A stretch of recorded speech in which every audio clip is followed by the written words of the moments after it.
ប្រសិនបើលោក Fabrizio មិនចោះព័ត៌មាននេះទេខ្ញុំក៏មិនទាន់ជឿ 100% ផងដែរដោយសារតែខ្ញុំក៏បានបញ្ជាក់ថាថ្នាក់ដឹកនាំ Man U បានបញ្ជាក់ថាមិនមានការចរចាយកគ្រូណាមកកាន់ទឹកដី Old Trafford ដើម្បីត្រៀមជំនួសតំណែងរបស់លោក Amorim ទេក៏ប៉ុន្តែ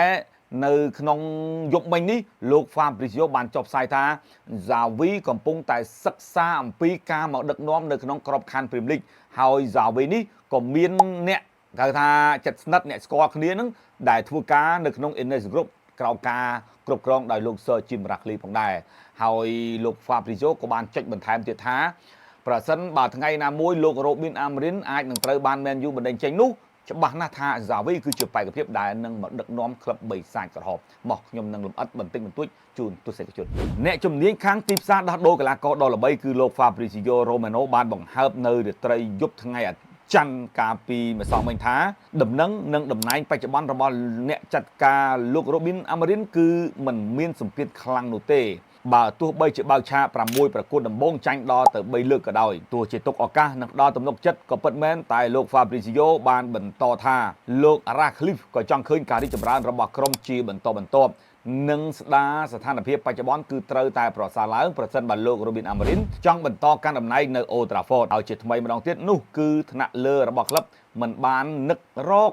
ឬតាក់ទងអ្នកចាត់ការណាម្នាក់មកជំនួសតំណែងរបស់លោក Robin Amorim ឡើយតែប្រសិនបើផែនការត្រូវបានផ្លាស់ប្ដូរភ្លាមៗនោះលោក Gareth Southgate នឹងនៅតែជាបេក្ខភាពចូលមកកាន់តំណែងមួយនេះដោយមុនដដែលព្រោះគាត់មានទំនាក់ទំនងល្អនិងមានមិត្តច្រើនក្នុងជួរប្រឹក្សាពិបាលនៅ Innes របស់លោក Ratcliffe តែយើងក៏មិនអាចយកជាការបាននោះទេថាទំនាក់ទំនងរបស់គាត់នឹងអាចជួយគាត់ជាបេក្ខភាពនាំមុខគេ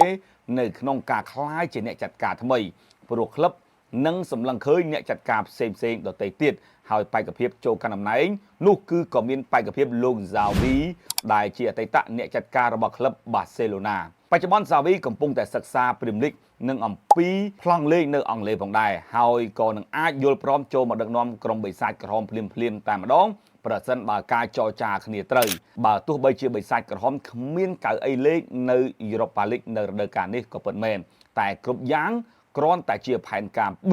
ព្រោះបច្ចុប្បន្នរវាងបិសាចនិងលោក Robin Amorim គឺមិនទាន់ឈានដល់ចំណុចមួយដែលគួរឲ្យព្រួយបារម្ភនោះឡើយ